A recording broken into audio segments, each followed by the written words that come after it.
"If you fix my Rolls-Royce, I'll have your baby," said the Millionaire CEO. And he did it. Okay, so I don't even know where to start with this.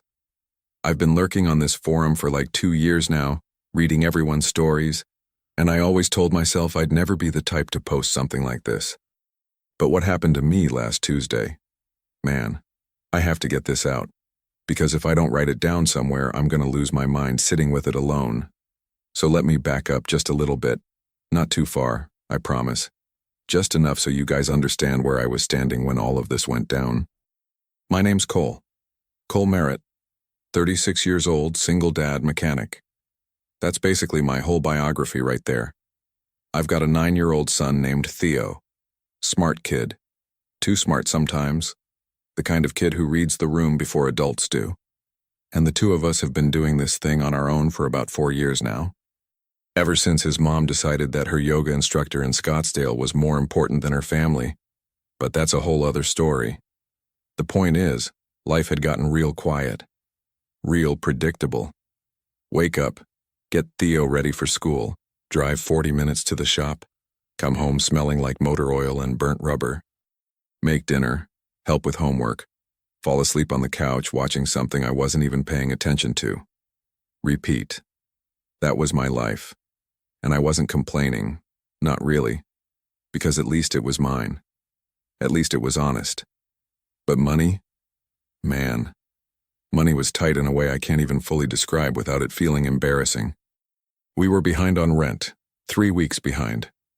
My landlord, this retired postal worker named Frank who always wore the same green windbreaker, had started leaving handwritten notes under my door, instead of just texting me like a normal person. Real old-school passive aggression. I'd stopped opening them because reading them made that tight knot in my chest pull even tighter. So when I got the call that Tuesday morning, some concierge from the Alderton, which is this luxury hotel downtown that looks like it was designed by someone who had too much money and not enough problems, asking if I could come take a look at a Rolls-Royce Phantom that 3 certified technicians had already failed to diagnose. I said yes before they even finished the sentence. Not because I thought I was better than those other guys. I mean, maybe I did, a little. But mostly because the number they quoted me for the job was enough to cover Frank's notes and get Theo those new cleats he'd been too polite to ask for a second time. I pulled up to the Alderton in my truck, this beat-up '09 Ford F-150 that had more patches than original paint at this point. And the second I stepped into that parking garage, I felt it, that shift in the air. You know the feeling? When you walk into a space that wasn't built for someone like you, and every surface kind of reminds you of that fact? The marble floors, the lighting that somehow made even concrete look expensive. The way the valet guys looked at me and then looked away in that very specific manner that means he's the help. I didn't care. I've never cared about that stuff. I grabbed my toolbox and walked toward the Phantom. And that's when I saw her. Ashley Donovan. Now, I'm not going to pretend I didn't notice her, because that would be a flat-out lie. She was standing maybe 15 feet from the car, arms crossed, one heel tapping against the floor in that rhythm that people do when they're trying to look patient, but are absolutely not patient. She had this brown wool coat, heavy, expensive, the kind that drapes just right, over a pale pink blouse, a black skirt that hit just below the knee, and black heels that clicked when she moved like a second language she'd been speaking her whole life. Her hair was chestnut brown, pulled back loosely. And she had these eyes, sharp, dark, the kind that catalog everything in the room in about 3 seconds and file it accordingly. She looked at me the way you look at something you're not sure is going to work, like a last resort that you're already preparing to be disappointed by. "You're the mechanic?" she asked. Not rude, exactly, just precise. "Yes, ma'am," I said. She held eye contact for just a beat longer than necessary. "The last 3 couldn't figure it out. What makes you think you can?" And I remember this so clearly. I didn't have a good answer for that. I just looked at the car and said, "Can I look at it first?" Something shifted in her expression, just slightly. I don't know what it was. Maybe she was expecting me to oversell myself. Maybe the honesty caught her off guard. She stepped aside. "It's all yours," So I got to work. Now, I want you guys to understand something about the way I work. I'm not fast, I'm not flashy. I don't do that thing where mechanics suck air through their teeth and shake their heads to run up the bill. I just go quiet. I listen to the car. I know that sounds weird. It sounds like something a guy says in a movie. But it's genuinely how I've always worked. There's a logic to every machine, and if you're patient enough, it tells you where it hurts. I was under that dashboard for maybe 40 minutes before I found it. And I'm going to be straight with you. At first I thought I was imagining things. There was a panel, a secondary panel behind the main dash, recessed so far back that you'd never find it unless you were looking for something else entirely, or unless your hand happened to slip the exact way mine did when I was tracing a wiring cluster. It came loose with a soft click, like it was designed to do that, like it was waiting. Behind it was a small hollow compartment, maybe the size of a shoebox lined with some kind of foam padding that had gone stiff with age. And inside it, I want you to picture me just staring at this, flashlight in hand, half my body still under the dashboard. There was a USB flash drive in a small Ziploc bag, and underneath that a folded envelope, a cream-colored paper, handwritten name on the front. Ashley. Not Ms. Donovan, not a formal address. Just Ashley, in handwriting that looked careful, like someone had taken their time with every letter. I don't know how long I stayed in that position without moving. It couldn't have been more than 30 seconds. But it felt longer, because in that moment I had this very clear awareness that I had just found something that had nothing to do with why I was called here, something that had been hidden, something that someone, maybe the person who owned this car before Ashley, maybe someone who worked on it, Dawn, maybe someone who loved her, had wanted her to find, or maybe never wanted anyone to find. I couldn't tell which yet. I put everything back exactly as I found it. I finished the job, the actual mechanical issue, and this is going to sound crazy after all that, turned out to be a corroded ground strap on the secondary battery circuit that was causing intermittent signal loss to the ignition control module. A $200 fix. The kind of thing that gets missed when technicians are looking for something complicated because the car is complicated. Sometimes the most expensive things break the cheapest way. I climbed out from under the dashboard and stood up, and Ashley was still there. She'd been there the whole time, which I found out later was unusual for her. Her assistant had apparently tried to get her to go back upstairs twice, and she'd waved them off both times. "You fixed it?" she said. "Should start right up," I said. She looked at the car, then back at me, and something in her expression had changed. It was subtle. The sharpness was still there, but underneath it there was something else. Something she was working very hard not to show. "You were under there a long time," she said. "I was thorough," I said. She nodded slowly. "And then, and this is the part I've replayed 100 times since," she said, completely out of nowhere. "What would you do if you found something that wasn't yours? Something that changed everything?" I looked at her for a second. "Depends on whether it needed to be found," I said. She didn't respond to that. She just looked at me with those cataloging eyes, and I could see her brain running at about 300 miles an hour behind them.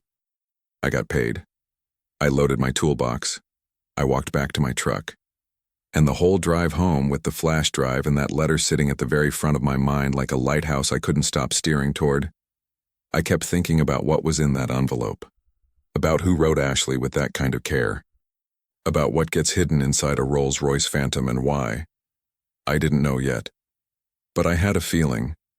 This low, slow, certain feeling, the kind that starts in your gut and works its way up, that whatever was in that envelope wasn't something the wrong person should ever get their hands on. And I had an even stronger feeling that someone, somewhere, was counting on no one ever finding it. I was wrong about a lot of things that day, but I wasn't wrong about that. Okay, so here's the thing about secrets. They don't stay quiet. Not really. You can wrap them in foam padding, seal them behind a hidden panel in a $100,000 car, and they still hum, like a frequency only certain people can pick up on. And apparently I'm one of those people. Because that whole night, I couldn't shut it off. I got home around 6:30. Theo was at my neighbor Mrs. Paulson's apartment. This 72-year-old retired schoolteacher who smelled like lavender and strong coffee and had approximately zero tolerance for nonsense, which made her the only babysitter Theo actually respected. I knocked on her door, gave her the 20 I'd set aside, and she handed me my son with the same expression she always had, equal parts fond and exhausted. He argued with me about long division again, she said flatly. Was he right? I asked. She paused. That's not the point, Cole. I took Theo home, made grilled cheese and tomato soup. His standing Tuesday request, non-negotiable, don't even try to introduce a new Tuesday food, and sat across from him at our little kitchen table with its one wobbly leg that I kept meaning to fix and never did. He talked about school, about how his friend Marcus had gotten in trouble for drawing race cars on his math worksheet, and how the teacher had held it up in front of the whole class as an example of what not to do. But Marcus had been secretly proud because everyone said the cars looked really good. I laughed at that. Real laughter. The kind that comes from somewhere genuine. But underneath it, underneath every smile and every nod and every, yeah, buddy, tell me more, that compartment was still there. That envelope. That drive. The way Ashley Donovan had looked at me when she said, "What would you do if you found something that wasn't yours?" I put Theo to bed at 8:30, read him 2 chapters of this book about a kid who builds his own rocket ship from junkyard parts, Theo's pick, obviously, and sat on the edge of his bed for a minute after he fell asleep, just watching him breathe the way parents do when the world gets complicated, and you need a reminder of what actually matters. Then I went to the kitchen, poured myself a glass of water I didn't drink, and sat down at the table, and I made a decision. Not a reckless one, not an impulsive one, just a decision. The kind you make when you've been quiet long enough to hear the right thing underneath all the noise. I was going to go back to the Alderton the next morning, and I was going to give Ashley Donovan what I found, all of it. The drive, the envelope, everything, unopened, because whatever was in there belonged to her. Her name was on it, literally, in someone's careful handwriting. And it wasn't mine to carry, but I also wasn't going to hand it to anyone else. Not the concierge, not the front desk, not whoever answered the phone if I called ahead. It had to be her, directly, face to face. Something about the way that compartment was built, deliberately hidden, deliberately lined, deliberately waiting, told me that whatever was inside had been meant for careful hands only. I slept maybe 3 hours. The next morning I dropped Theo at school, stopped at the gas station for a coffee that tasted like it had been sitting since the previous administration, and drove downtown to the Alderton. Now, let me tell you something about walking into a luxury hotel when you look like me. I had on a clean shirt, gray, long sleeves because that's basically my whole wardrobe, and my least destroyed pair of jeans, which still had a faint oil stain above the left knee that I'd scrubbed it 3 times and just accepted at this point. I wasn't dressed for the Alderton, I was dressed for a Wednesday. And there is a very specific kind of institutional coldness that places like that hotel project onto people who walk through their doors without a reservation, or a reason that fits neatly into their understanding of the world. The guy at the front desk, young, maybe 25, hair product that probably cost more than my lunch, looked at me the way you look at a weather event you weren't warned about. Can I help you? Polite, technically.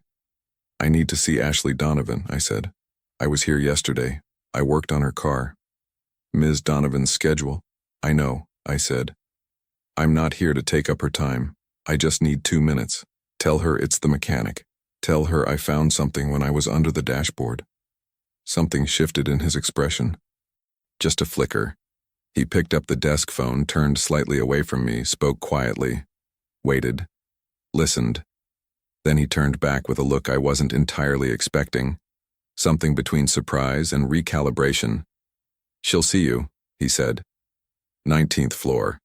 Someone will meet you at the elevator. The someone who met me at the elevator was a woman named Diana, Ashley's personal assistant. I'd learn, though she introduced herself only as Diana, I'll take you through in a clipped, efficient way that made it clear small talk was not on the menu. She was maybe 40, with close-cropped natural hair and the posture of someone who had spent years being the most organized person in every room she walked into. She walked fast. I kept up. She took me down a hallway that smelled like cedar and something floral I couldn't name, past a series of closed doors and stopped in front of one near the end. She knocked twice, opened it, stepped aside. I walked in. Ashley Donovan was standing at the window. She wasn't in the coat this time. Just a simple dark blouse, sleeves rolled to the elbows, hair down now, looser, less armored, and she was holding a coffee cup in both hands the way people do when they're using it more for warmth than caffeine. The view behind her was the city skyline, gray and glittering in the morning light.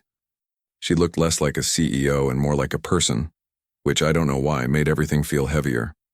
She turned when I walked in, and her eyes went straight to my hands. I was holding a small craft paper bag, the kind from the corner store, the closest thing I had to a neutral container, and inside it was everything exactly as I'd found it. Drive in its Ziploc, envelope folded the way it was. Nothing touched. "You came back," she said. "I told you I'd be thorough," I said. I crossed the room and set the bag on the table between us, a low glass coffee table with a single orchid on it, white petals improbably perfect, and stepped back, like I was giving her space to approach it on her own terms. She looked at the bag, didn't move toward it yet. "What is it?" she asked. Quiet. Careful. "I don't know," I said. "I didn't open anything. I found a hidden compartment behind the secondary dash panel. Those two things were inside it." I paused. "Your name's on the envelope." Something moved across her face so fast I almost missed it. Something that looked like recognition, not of the objects themselves, but of the possibility of them. Like some part of her had been waiting for something like this without knowing what shape it would take. She set down her coffee cup, picked up the envelope. For a second she just held it, looked at the handwriting, and I watched something happen to her that I don't have a perfect word for. It was like watching someone brace themselves and let go at the same time. Her jaw tightened. Her shoulders dropped just slightly. Her thumb moved across the letters of her name like she was reading them with her skin instead of her eyes. "This is my father's handwriting," she said. Not to me exactly. More to the room. Or to herself. Her father, James Donovan, I'd find out later, had died 2 years prior. A car accident on a rain-slicked mountain highway. A tragedy that had shaken the business world briefly, then been filed away the way those things get filed away when the news cycle keeps moving. He'd built Donovan Capital from nothing, 30 years of work. And when he died, control of the company had passed. Not to Ashley, not fully, not yet, but into a period of transitional management overseen by his business partner of 15 years. Grant Foley. I didn't know any of this yet. I was just standing in a hotel room watching a woman hold an envelope from her dead father and trying very hard to be somewhere between present and invisible, which is a difficult combination to land. She opened it. I looked away, toward the window, toward the skyline, giving her whatever privacy I could in a room we were both standing in. I heard the paper unfold. I heard silence. A long, specific kind of silence that has weight to it. Then I heard something I wasn't prepared for. A sound. Small, sharp, quickly controlled. The kind of sound a person makes when something hits them so hard they can't fully absorb it standing up, but they refuse to sit down. I turned back. Ashley was still standing, both hands gripping the letter. Her knuckles had gone pale. Her expression was, I don't have a clean way to describe this. It was like watching someone's whole understanding of the last 2 years crack down the middle and separate into 2 completely different timelines. The one they thought they'd been living and the one they'd actually been living. "He knew," she whispered. I didn't say anything. She looked up at me, and for the first time since I'd met her, the sharpness in her eyes wasn't cataloging me. It was just raw, present, human. "He knew what Grant was doing," she said. "He found out right before—" She stopped, pressed her lips together hard. "He found out and he hid the evidence in the car because he didn't trust—" Another stop.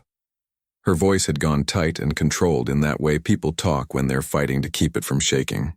He didn't trust anyone in the office. He didn't know who Grant had already gotten to. She looked back at the letter, then at the drive still sitting in its Ziploc bag on the table. "He left it for me," she said. And this time her voice did crack, just slightly, just once. "He left it for me to find." I stood there in that room with the white orchid and the gray skyline and this woman holding a letter from her dead father. And I felt something settle into my chest like a slow exhale. Not satisfaction.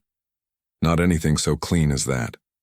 Just the certain quiet knowledge that coming back that morning had been the right thing. Whatever was on that drive, whatever Grant Foley had done, whatever James Donovan had discovered and hidden and left for his daughter to find, it was hers now. All of it. And something told me standing there in that room that the man who thought he'd buried it all was about to find out just how wrong he was. I didn't say that out loud. I just picked up my jacket from the back of the chair. "I'll leave you to it," I said quietly. She looked up. Cole. First time she'd used my name. I stopped. "Why didn't you just keep it?" she asked. "Or open it, or—" She paused. "You could have used it, sold it, done anything with it." I thought about that for a second. About Frank's green windbreaker, and the notes under my door, and Theo's worn-out cleats. "It had your name on it," I said. That was enough. I left. And walking back down that cedar and flowers hallway toward the elevator, with Diana's footsteps behind me and the city noise starting to bleed through the walls, I had this feeling, slow, building, impossible to ignore, that I had just stepped into something much larger than a broken car. I just didn't know yet how large, or how ugly, or how long it had already been waiting to be found. I want you guys to understand something about the days that follow a moment like that. They don't feel dramatic. That's the thing nobody tells you. You'd think, okay, I just handed a woman evidence that might blow up her entire world. Surely my world is going to feel different now. Surely something shifts, but no. Life just keeps going in that relentless, indifferent way it always does. Theo still needed breakfast. The shop still had 3 cars backed up. Frank still hadn't stopped with the notes under the door, though I'd been able to slide 1 month's rent under his door the day after the Alderton job, which bought me at least a temporary ceasefire. I went back to my regular life. Or I tried to. The problem was Ashley Donovan had gotten into my head in a way I wasn't expecting and wasn't particularly comfortable with. Not in a dramatic, can't stop thinking about her way. Well, okay, maybe a little of that. I'm human, but more in this persistent, low-frequency concern. Like when you hear a sound from a car engine that's not quite wrong yet, but you know somewhere in your gut that it's heading somewhere bad. I kept thinking about her face when she read that letter. That sound she'd made, the way her knuckles went white. I kept thinking about Grant Foley. I didn't know much about him at that point, just the name from the way she'd said it. The way you say the name of something that has been hurting you for a long time. I'd looked him up that night after Theo went to sleep. Just a basic search, nothing deep. And found the kind of results you'd expect. Press photos. Business profiles. A LinkedIn that might as well have been a monument to itself. Grant Foley, 61 years old, co-founder and current managing director of Donovan Capital. Silver-haired in that very deliberate way, like even his aging had been strategically planned. The kind of face that belonged on the cover of a magazine that only rich people subscribed to. Broad smile. Easy confidence. The sort of man who'd spent so many decades being trusted that trust had stopped feeling like something he had to earn and started feeling like something he was simply owed. I closed the browser, went to bed, stared at the ceiling for an hour. 4 days passed. Then Ashley called me. I was under a 14 Chevy Silverado at the time, elbow deep in a transmission issue, and my phone was on the workbench across the shop. Jimmy, my one part-time employee, 22 years old, spoke almost exclusively in car references and hip-hop lyrics, somehow always knew exactly what tool I needed before I asked. Hollered over that I had a call from a number he didn't recognize. I almost let it go to voicemail. Something made me not. I wiped my hands on a rag that was already beyond saving and picked up. Cole. Her voice was different from the hotel room, steadier, more composed. But underneath the composure there was something tightly coiled, like a watch spring wound one turn too many. "I need to talk to you. In person, if you're willing." "Is everything all right?" I asked, which was a stupid question given the circumstances, but it came out before I could stop it. A short pause. "No," she said. "Not even a little bit." She didn't want to meet at the hotel. That was the first thing that registered as significant to me. She suggested a diner, of all places, called Patsy's, about 6 blocks from the Alderton, on a street that existed in that middle space between the expensive part of downtown and the part of downtown that hadn't been renovated yet. The kind of place with laminate tabletops and coffee and ceramic mugs and a pie display case up front, with one slice of coconut cream that had been rotating since probably Tuesday. I got there before her, took a booth near the back away from the window. Old instinct, I always sit where I can see the door. Don't ask me where that came from. She walked in 7 minutes later, no coat this time, just dark jeans, a simple cream sweater, and her hair pulled back. She looked, and I mean this in the most genuine way, exhausted. The kind of exhausted that sleep doesn't fix because it's not coming from your body. She was carrying a soft leather portfolio under her arm, and she held it the way you hold something you're not sure whether to trust or throw into the ocean. She slid into the booth across from me, and the waitress came over before either of us said a word. Ashley ordered coffee. I already had mine. She waited until the waitress walked away. Then she put the portfolio on the table between us and looked at me with those dark, precise eyes and said, "I need to tell you some things.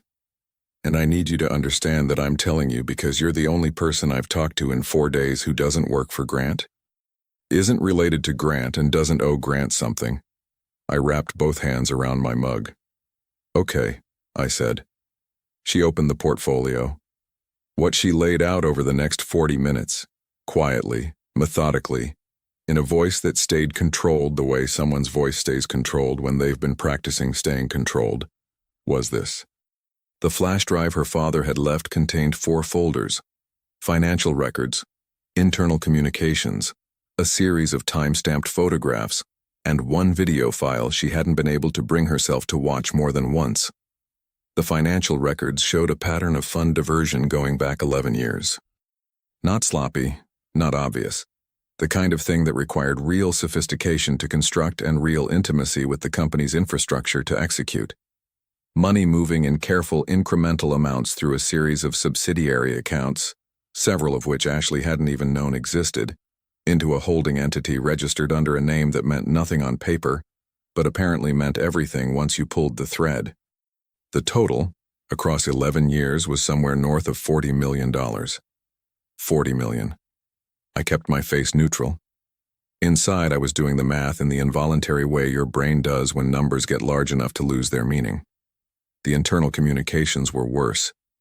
Emails, forwarded, blind copied, routed through personal accounts to avoid the company server, that showed Grant Foley had known about a specific liability issue with one of their major funds 2 full years before it was disclosed to investors.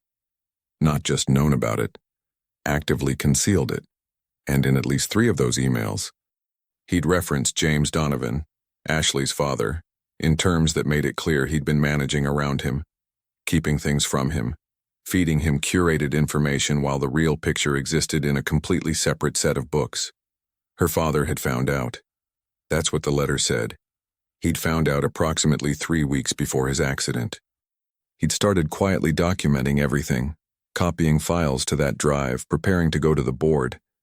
He hadn't told Ashley because he'd been afraid. Her father, James Donovan, the man who'd built the whole thing from nothing, had been afraid. That Grant had people inside the company who would move to protect him before the evidence could be presented properly. So he'd hidden the drive, in the car, in a compartment he'd had a trusted friend install during a routine service appointment, off the books, at a shop 2 states away. And he'd written Ashley a letter telling her where to find it, but never got to give it to her. 3 weeks after he discovered everything. He died on that highway.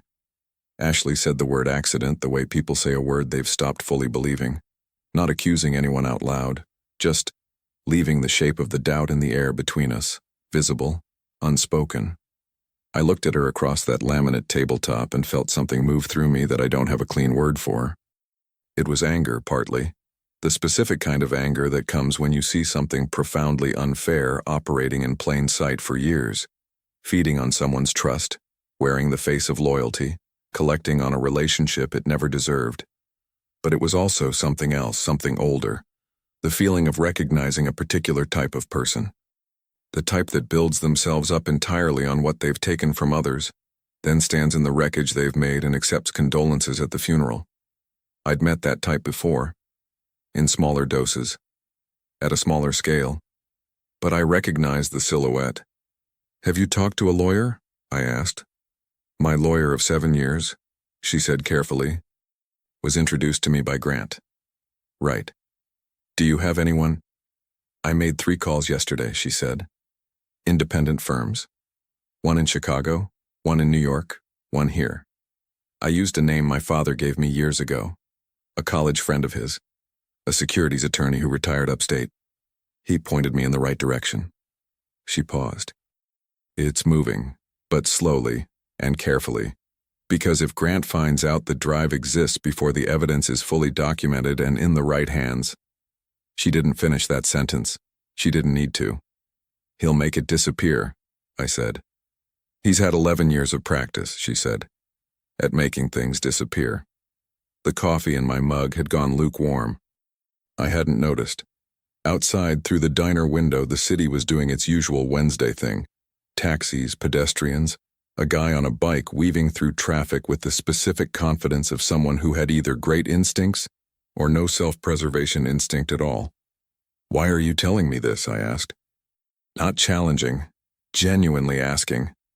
She looked at me for a moment.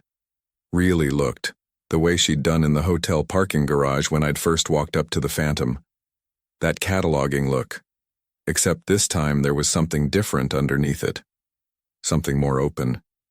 "Because you found it," she said simply. "And you brought it back. And you didn't have to do either of those things." She paused. "And because there's one more thing I need to tell you, and it involves you directly, and I decided you had a right to know." I waited. She reached into the portfolio and slid a single printed page across the table toward me. It was a photograph. Grainy, clearly pulled from security footage, time-stamped from the afternoon of the day I'd worked on the Phantom, the hotel parking garage. The angle was from above and to the right. One of the overhead cameras, probably. And it showed a man in a dark jacket standing near the rear of the Rolls-Royce Phantom. He wasn't me. He was taller, broader through the shoulders, with close-cropped gray hair and the kind of posture that comes from decades of boardrooms. "That's Douglas Hale," Ashley said. "He's Grant's head of operations. Grant's been with him since the beginning, longer than my father, actually." She tapped the timestamp on the photo. "This was taken approximately 20 minutes before you arrived." I looked at the photo. He was at the car. "He was at the car," she confirmed. "The hotel's security director pulled this for me yesterday after I asked him to review the footage from that day. Douglas was in the garage for 11 minutes. He accessed the vehicle. The valet key was signed out under a vendor name that doesn't exist in the hotel's system." She paused. "I think Grant knew about the compartment, or suspected. I think my father may have mentioned it somewhere, written it down somewhere that Grant eventually found. And I think Grant sent Douglas to retrieve whatever was in there before I could find it." I thought about that for a second. "But I got there first," I said. "You got there first," she said. "And here's the thing, you guys. Here's the part that hit me sitting in that diner with the lukewarm coffee and the rotating coconut cream pie. I'd almost not taken that job. I had almost let it go to voicemail the morning the concierge called. Because I was tired and the truck needed an oil change and Theo had a cold that week and life had just been heavy in that low, grinding way it gets sometimes. I had almost not been there. One decision. One Tuesday morning. And whatever James Donovan had spent the last weeks of his life trying to protect, his daughter, his company, his truth, had stayed hidden one more day because of a corroded ground strap and a mechanic who couldn't sleep and a 9-year-old kid who needed new cleats. The randomness of it all sat in my chest like a stone. I looked up from the photograph. "What do you need from me?" I asked. Ashley folded her hands on the table, steady, resolved. A completely different kind of steady than the hotel parking garage. Not the armor of someone maintaining control, but the steadiness of someone who has already decided what they're going to do and is no longer afraid of it. "The security director is willing to provide the footage officially," she said. "But he needs to know it's going somewhere real. Somewhere it can't be suppressed." She met my eyes. "And there's a company anniversary gala in 8 days. Grant will be there. The entire board will be there. The press will be there." A pause. "My attorneys are moving fast.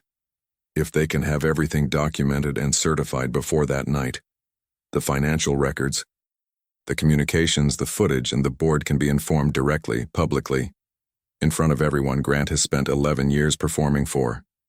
I looked at her. "You want it to happen there," I said. "In front of all of them." "My father built that company," she said. And for the first time the control in her voice had something underneath it that wasn't grief and wasn't rage, but was somehow both at the same time.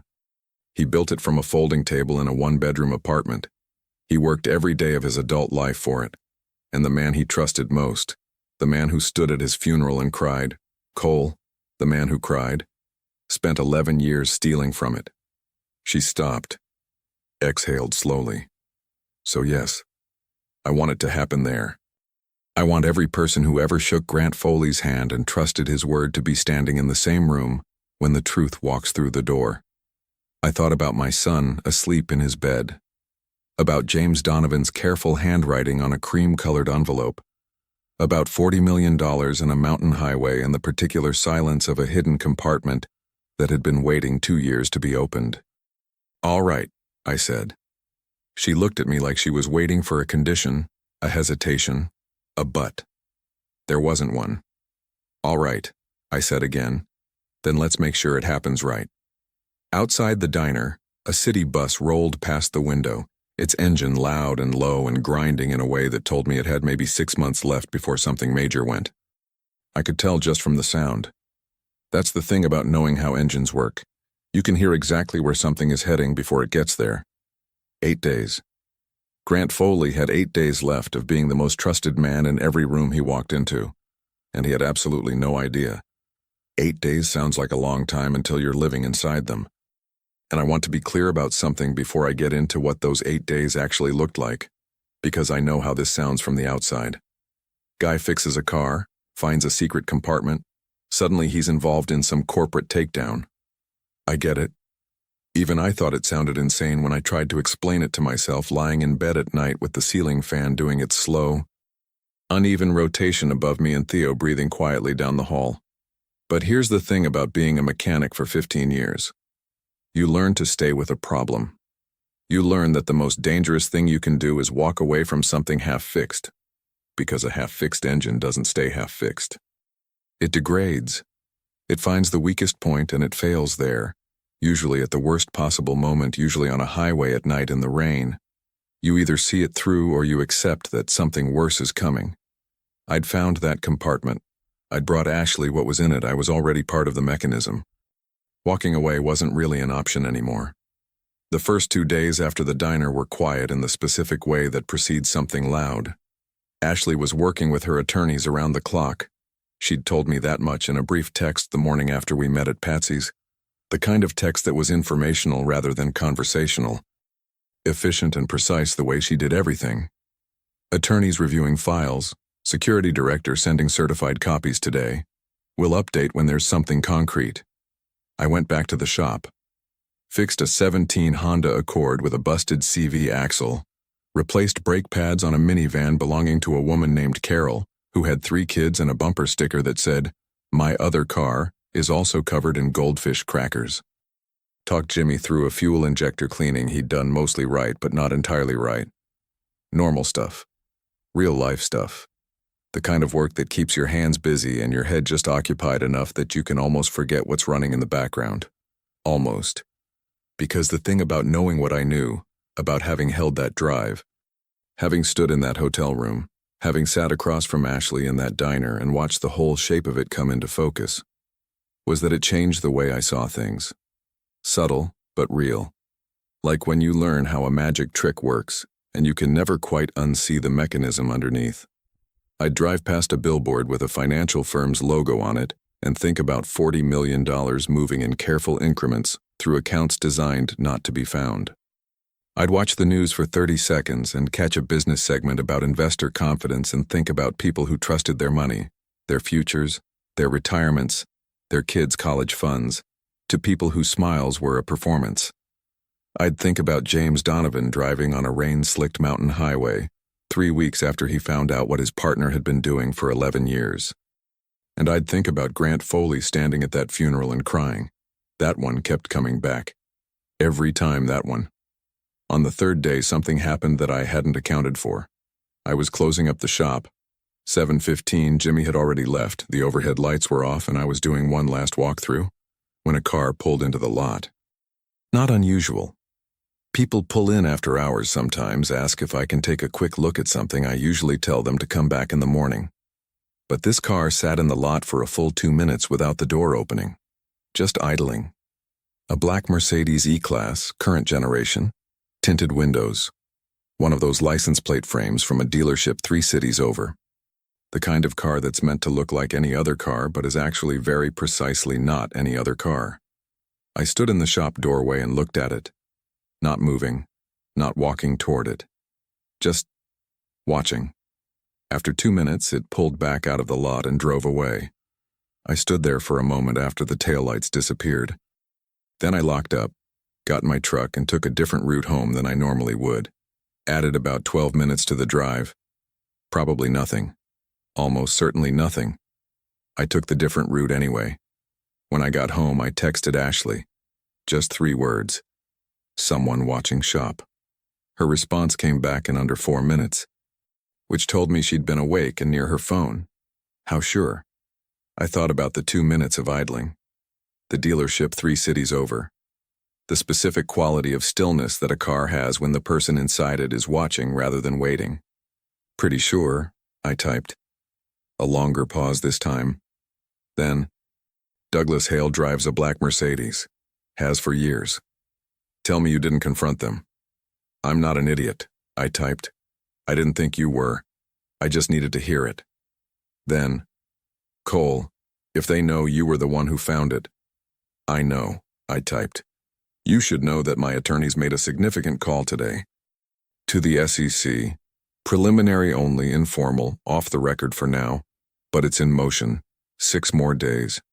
I sat in my truck in my own parking lot for a minute, engine off, looking at my apartment building, this ordinary 4-story brick building with a broken intercom on the 2nd floor, and the kid on the 3rd floor who played drums badly, but enthusiastically, every Sunday morning. And I thought about Theo, asleep up there. I thought about what it meant that Grant Foley's head of operations had potentially just sat in my parking lot. And I made a decision.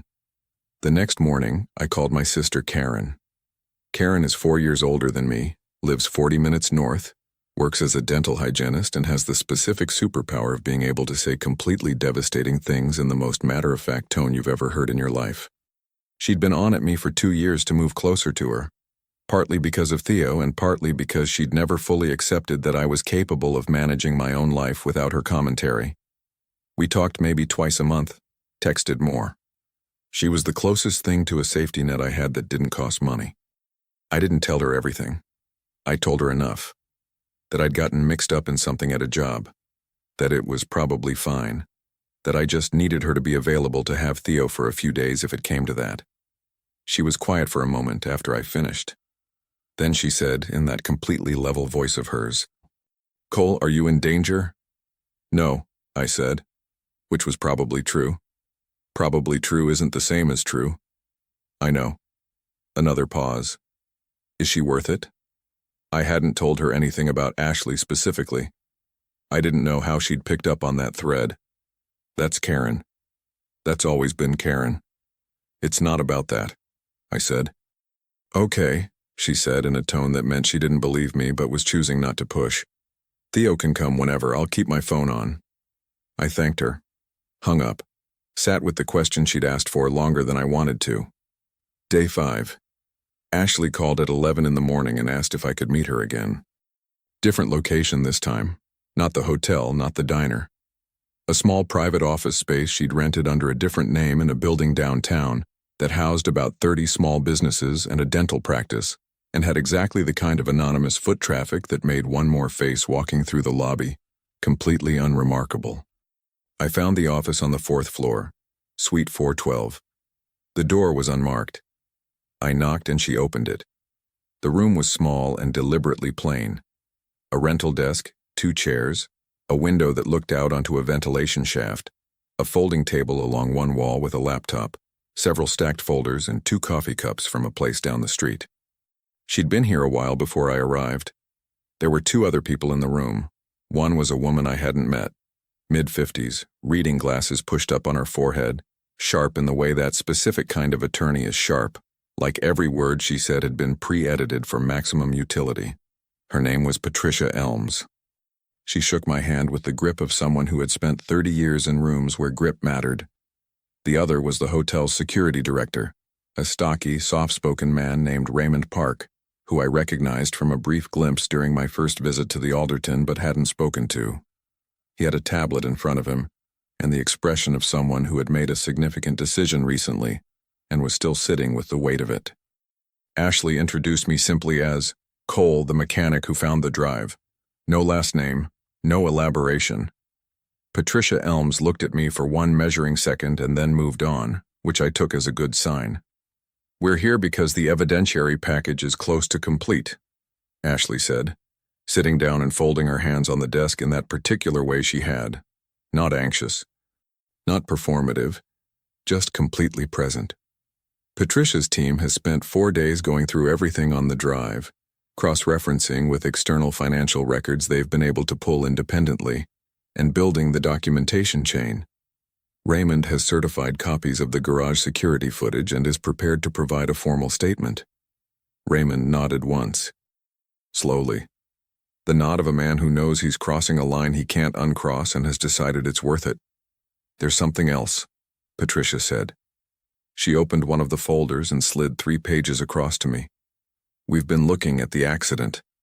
The word landed in the room the way certain words do when they carry more weight than their syllables should hold. I looked at the pages. They were a combination of incident report excerpts, a timeline, and what appeared to be a section of a private investigator's findings. Recent, within the last week, commissioned by Patricia's firm. The official investigation concluded driver error in low visibility conditions, Patricia said, in that pre-edited voice of hers. And it may well have been. We are not making any criminal allegations at this stage. She paused deliberately. However, the vehicle James Donovan was driving that night had been serviced 4 days prior. Routine maintenance at a garage that, we've discovered, has a long-standing service contract with Donovan Capital. A contract that Grant Foley personally manages. The room was very quiet. The PI found the service record. Patricia continued. The brake system was logged as inspected and cleared. However, the technician who signed off on that service was let go from the garage 6 weeks later. The garage owner, when contacted this week, stated that he had no record of why the technician was terminated because, and this is a direct quote, "That documentation was handled by our corporate account manager." She closed the folder. "We don't have enough to take to law enforcement. Not yet. What we have is a pattern. And patterns, in my experience, have a way of completing themselves under pressure." She looked at Ashley. "Which is why the gala matters." I sat there in that small anonymous room on the 4th floor with the ventilation shaft view and turned everything over in my mind the way I turn over an engine problem, slowly, looking at every connection, every point of stress, every place where something could fail. Grant Foley had stolen $40 million over 11 years. He had concealed a major liability from investors. He had potentially had James Donovan's car serviced by a mechanic he controlled 4 days before James Donovan died. And for 2 years he had stood at the head of the company James built, accepting condolences, giving interviews, being trusted. I looked at Ashley. She was watching me read the pages with an expression I hadn't seen on her face before.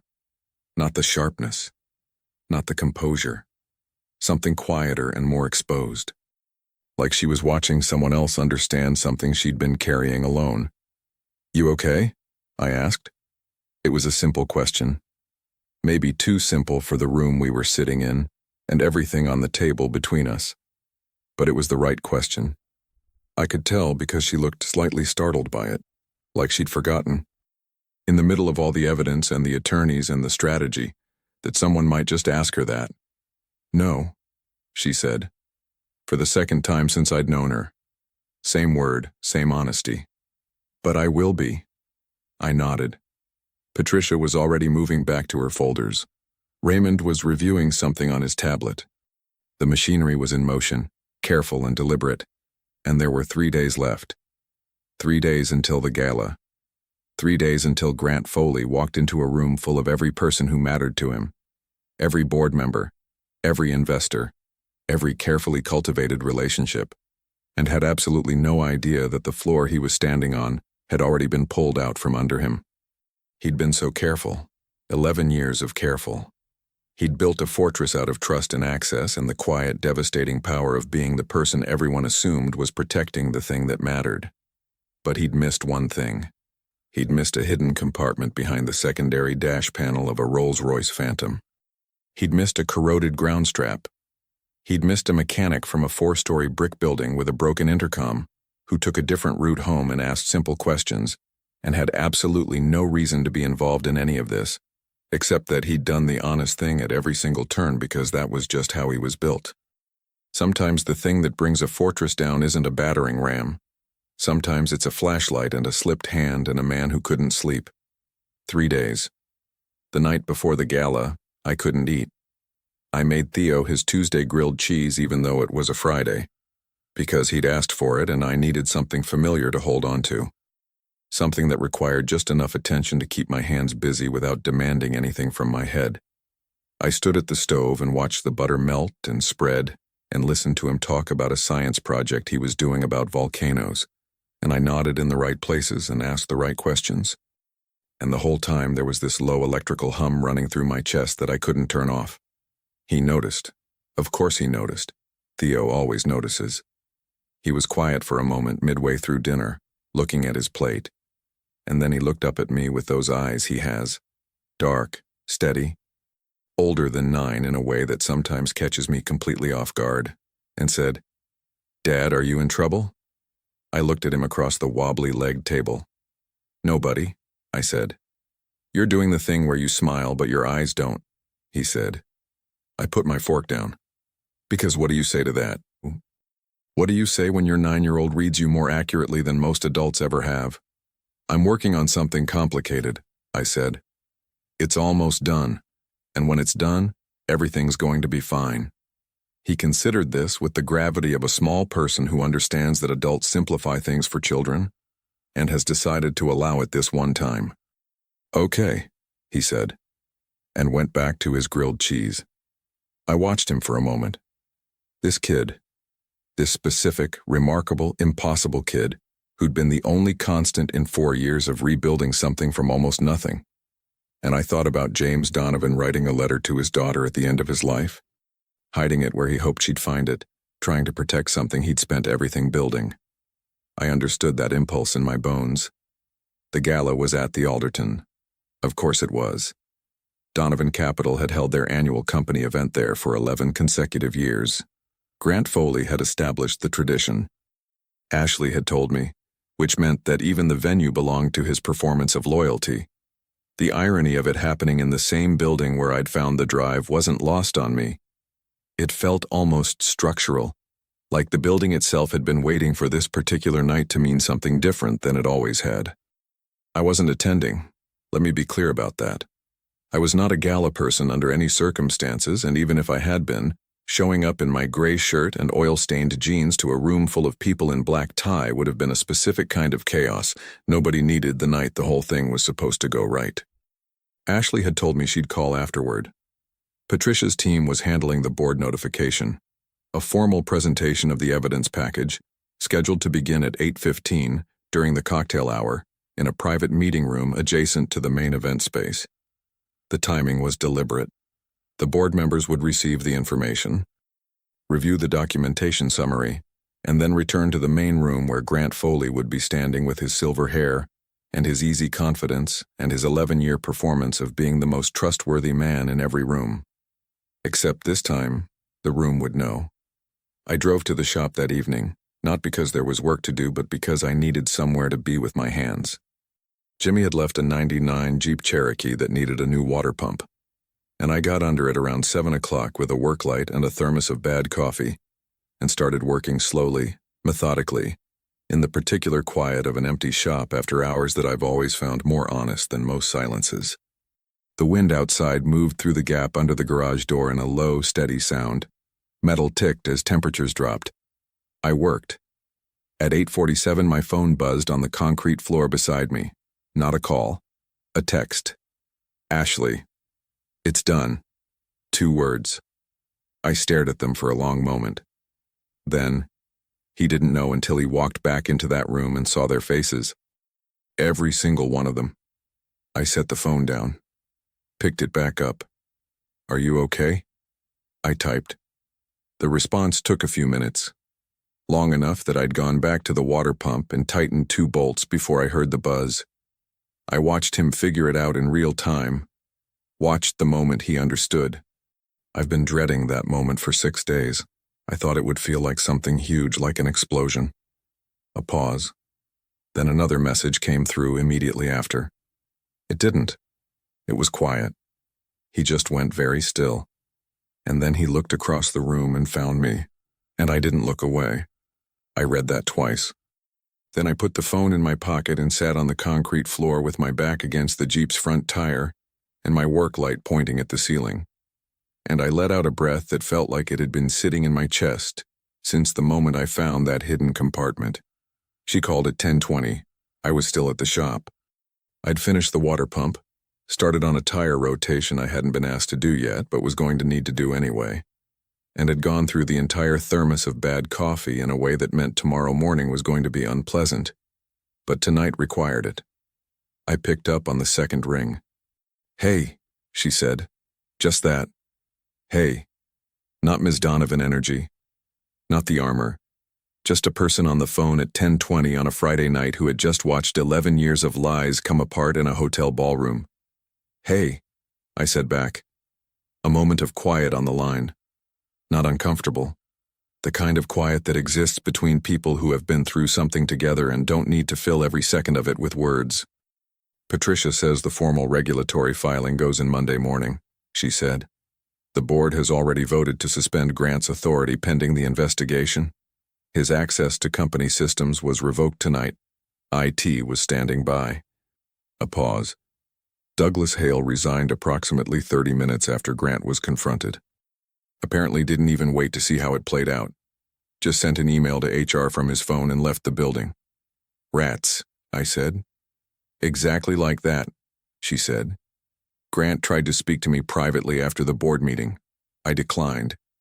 Another pause. Shorter. My attorney was present for the formal confrontation. I didn't have to say anything to him directly. I'd thought about what I would say for 6 days, Had whole conversations with him in my head.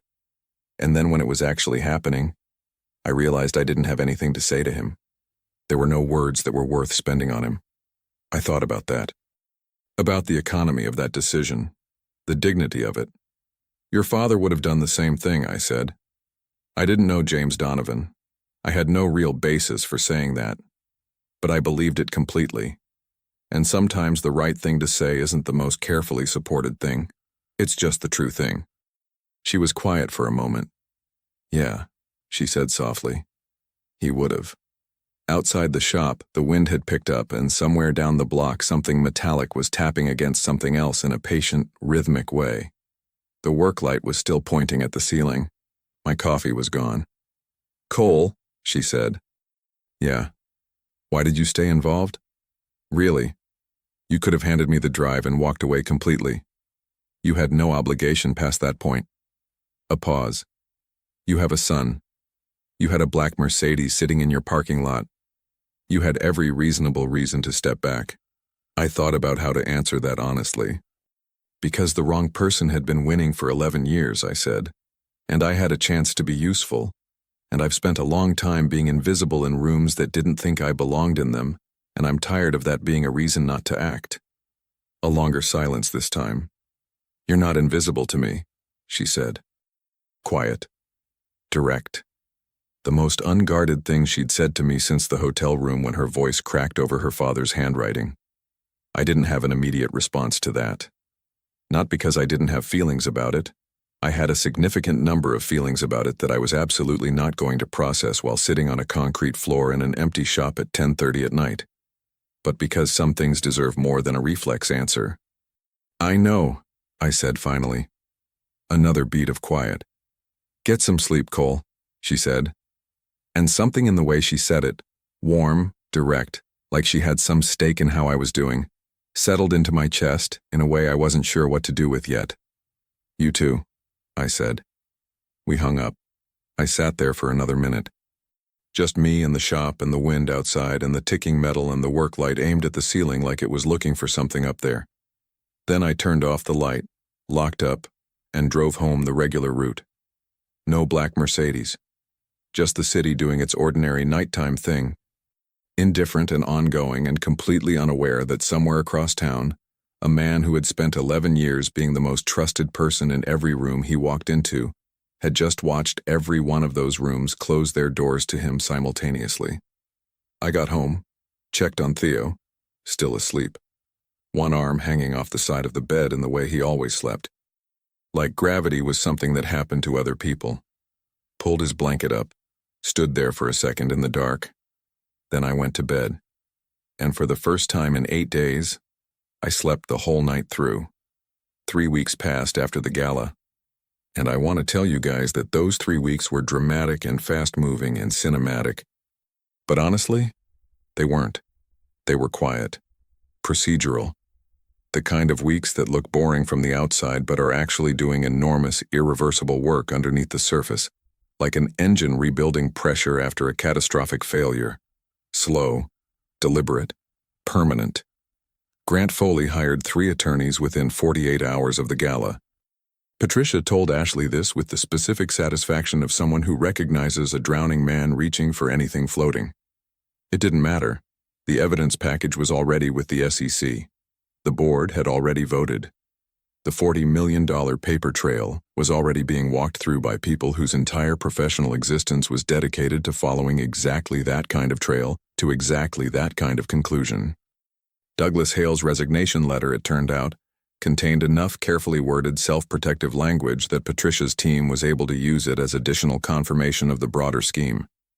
He'd been so focused on distancing himself from Grant that he'd accidentally handed them a roadmap. That's the thing about people who build their lives on deception. When it starts coming apart, they reach for the same toolkit: deflect, minimize, redirect blame. And that toolkit, applied in a panic, tends to make everything worse. Grant gave 3 different accounts of the fund diversion to 3 different people in the first week.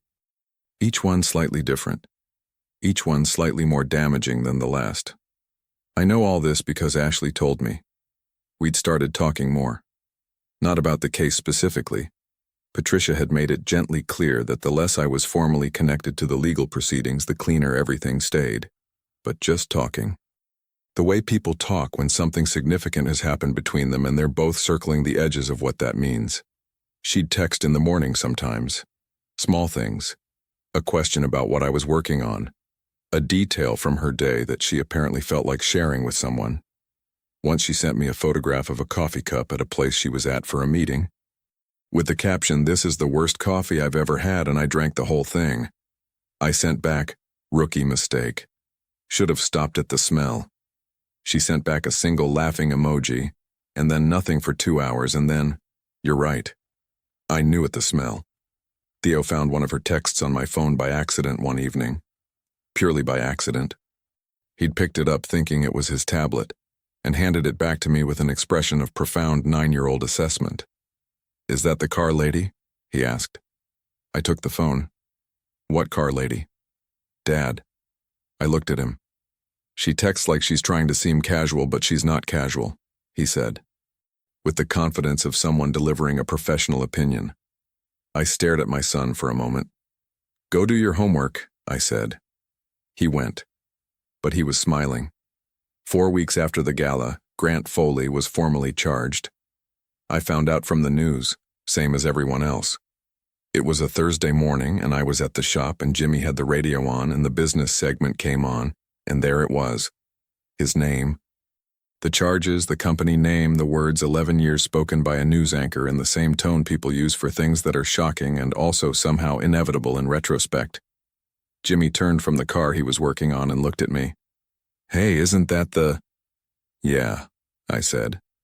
He turned back to the car, worked quietly for a moment. Then, man got got.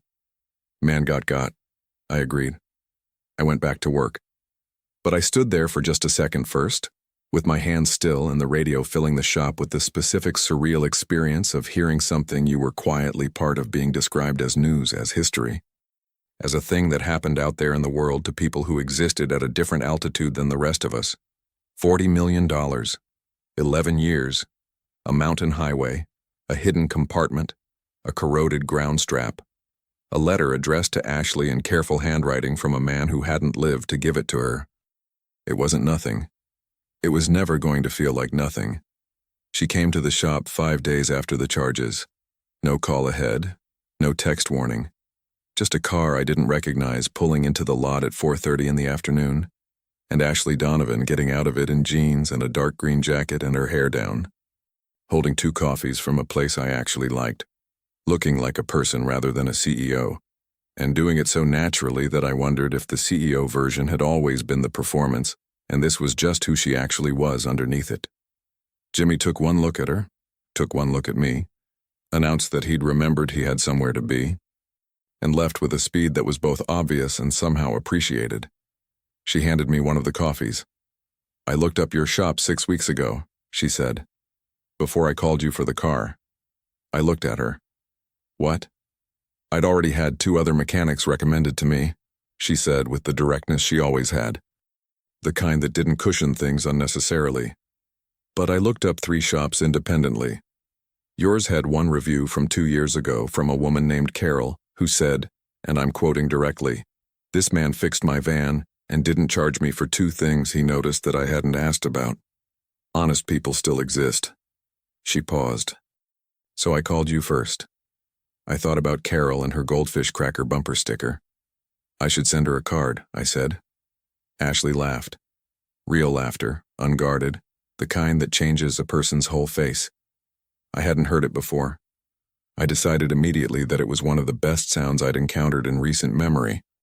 We stood in the shop doorway with our coffees and the late afternoon light coming in low and gold across the concrete floor, and she told me that the board had formally reinstated her as sole executive authority over Donovan Capital, that her father's shares, which Grant had been quietly working to dilute through a series of procedural maneuvers over the past 2 years, were being restored, that Patricia's firm was pursuing civil recovery in addition to the criminal proceedings, and that early estimates suggested a significant portion of the $40 million was traceable and recoverable. "It's not all of it," she said. "It probably never will be all of it, but it's enough to matter." I nodded. "And the other thing," she said, quieter. "The accident, the brake service. The PI found the technician who was let go from the garage. He's agreed to talk. To the right people." A pause. "I don't know where that goes. I may never know exactly what happened on that highway, but at least now someone's looking." I looked at her. "Your father hid that drive in the right car," I said. She looked down at her coffee for a moment, then back up. "He did," she said softly. We stood there in a comfortable, unforced quiet that felt like something that had been built gradually over 6 weeks of texts and diners and anonymous offices and late-night phone calls. Not rushed, not performed, just real. "Theo wants to meet you," I said, which was true. He'd asked twice. She looked at me with something that was almost shy, which was a remarkable thing to see on a face that was usually armor. "Yeah," she said. "Fair warning," I said. "He'll tell you within 10 minutes that your texts aren't as casual as you think they are." She stared at me, then laughed again. "He's 9, she said. "He's 9 going on 45, I said. "You've been warned." She shook her head, smiling, and looked out at the lot. The afternoon light was doing that thing it does in late autumn where everything gets warm and slightly golden and the world looks like it's exhaling. "Okay," she said simply, and that was it. That was the whole answer. Not a dramatic declaration, not a movie moment. Just a woman standing in a mechanic's shop doorway saying, "Okay," like she meant it in every direction it could possibly mean. And a man who had spent 4 years being invisible in rooms that didn't think he belonged deciding, quietly and completely, that he was done with invisible. I've been on this forum long enough to know that stories like this don't always land clean. Life doesn't always give you the full resolution. Sometimes the villain gets away with most of it. Sometimes justice is partial and slow and unsatisfying. Sometimes the good thing you were hoping for doesn't materialize just because you did the right thing. But sometimes it does. Sometimes a corroded ground strap and a slipped hand and a man who couldn't sleep changes the whole direction of something. Sometimes the thing that was hidden gets found by exactly the right person at exactly the right time. And sometimes the invisible man turns out to have been the most important person in the room all along. He just needed someone to finally look.